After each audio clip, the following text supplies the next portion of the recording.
सभी को सुबह सुप्रभात। आज फिर से सुबह सुबह मैं अस्तित्व के गोदी में सुंदर प्रकृति के अंदर। तो आज बात करते हैं कि मानव की कमजोरी के ऊपर।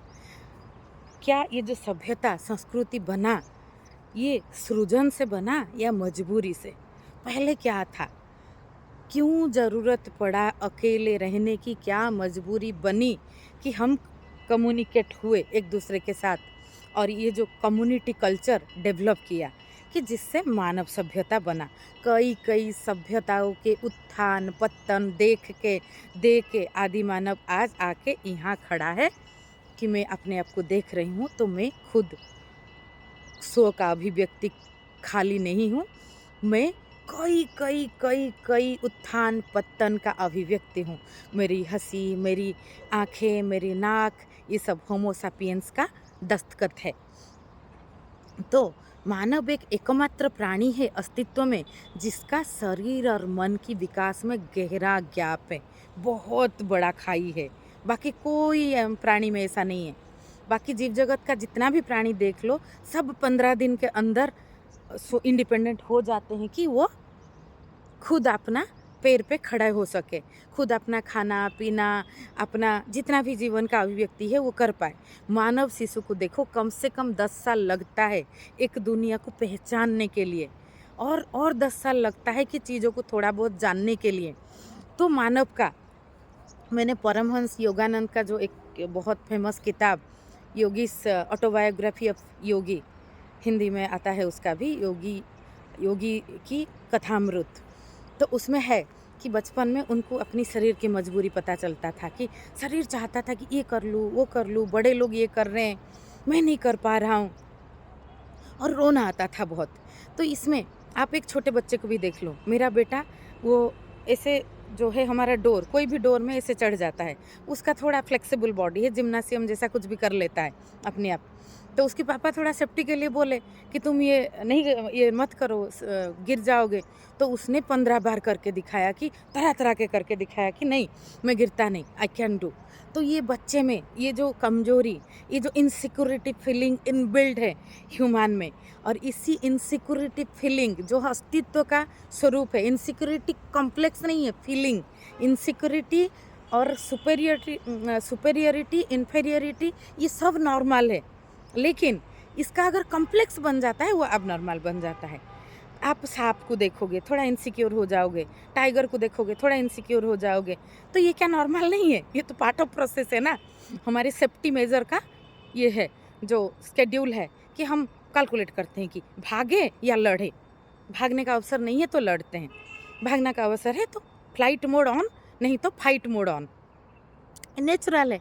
लेकिन कोई इनसिक्योरिटी को लेकर कॉम्प्लेक्स बन जाए, सपोज मैं यहाँ अभिव्यक्ति दे रही हूँ, तो मुझे ये चीज़ है कि मेरी अभिव्यक्ति में सत्य की गहराई हो, लेकिन मुझे कॉम्प्लेक्स हो जाएगा, मैं क्या बोलूँ, क्या सोचेगा कोई, कौन क्या सोचेगा, तो ये प्रॉब्लम है। तो ये पार्ट पहले मैं बोल चुकी हूँ, फिर इसको ला रही हूँ। बाकी आज का विषय जो है, इसका नाम मैंने दिया है बॉडी माइंड गैप। सिर्फ मनुष्य में ये गैप है। मनुष्य ने देखा अच्छा चिड़िया ऐसे उड़ रहा है, कहाँ चिड़िया जैसा तरंगायित शरीर की आकाश में उड़ जाए, फिर लेकिन माइंड है, माइंड बोल रहा है आई कैन डू, बॉडी बोल रहा है कि how to do, I have not that body, I have not that streamline body like fish.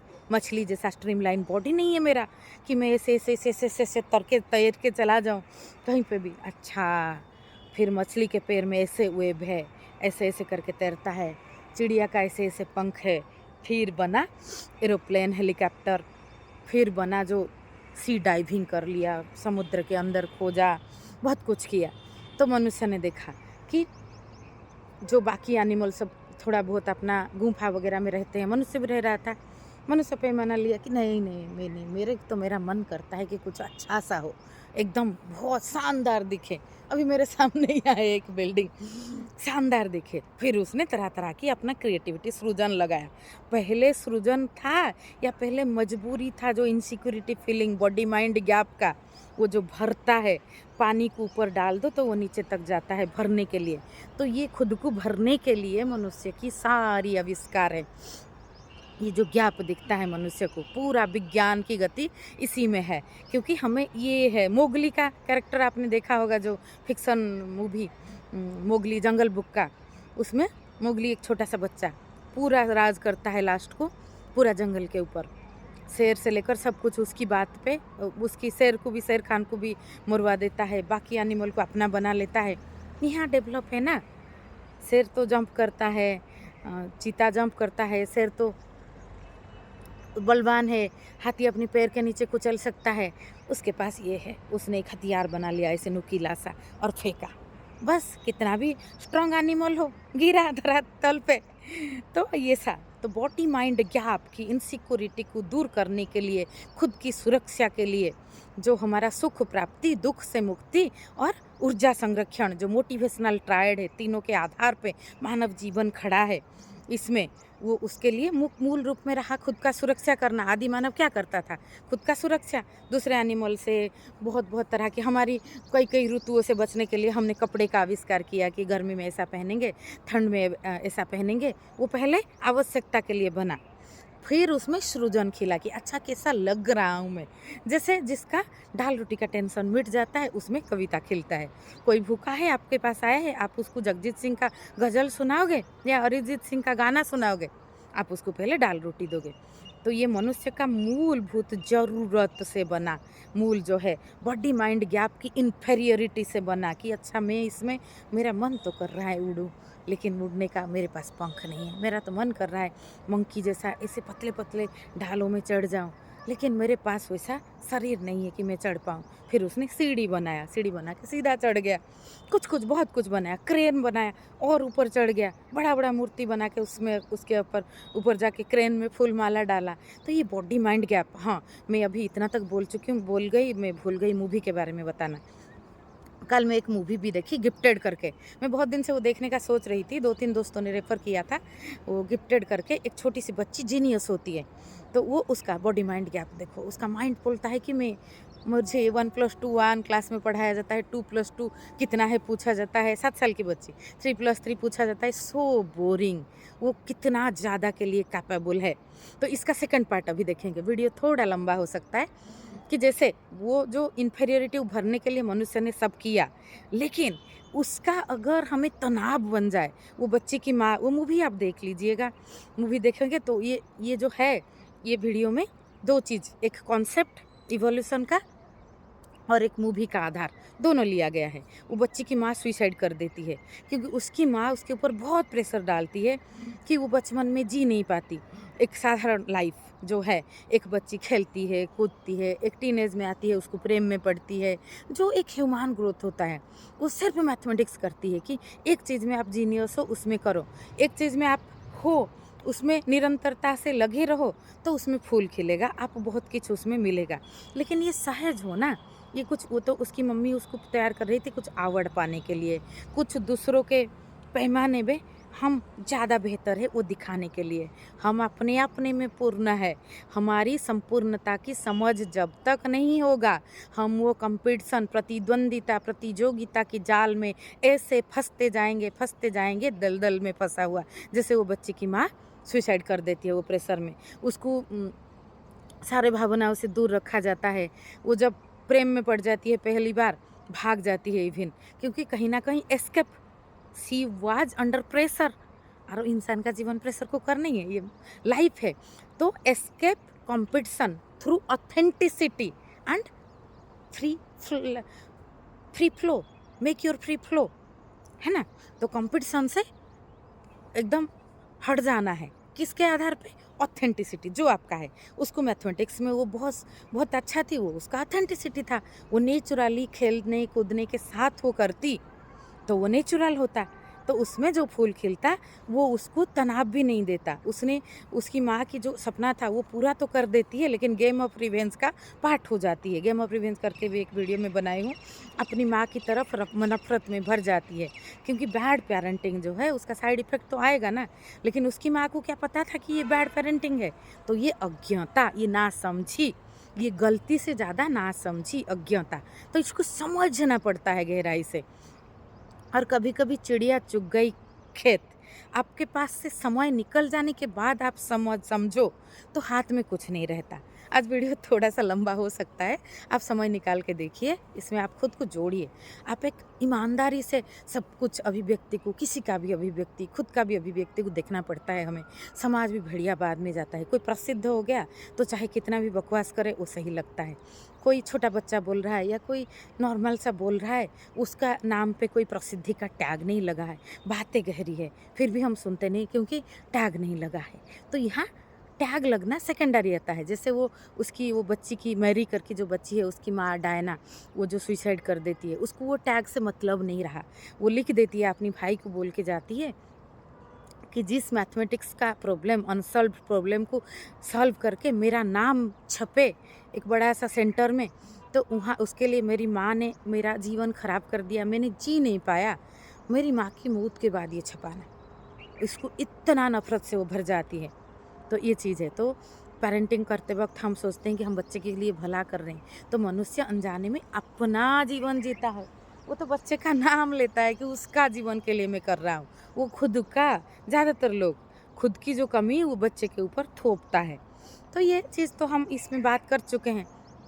बाकी वो छोटी सी बच्ची, उसका जो जीनियस है वो है, लेकिन जो जीनियस है, जो नॉर्मल है कोई चीज़ में, और जीनियस कुछ नहीं होता, कोई कोई यहाँ सेलिब्रिटी नहीं होता, कोई यहाँ जीनियस नहीं होता। अस्तित्व की गोदी में सभी सेलिब्रिटी है, अस्तित्व की गोदी में सभी जीनियस है, अपने अपने पैमाने पे।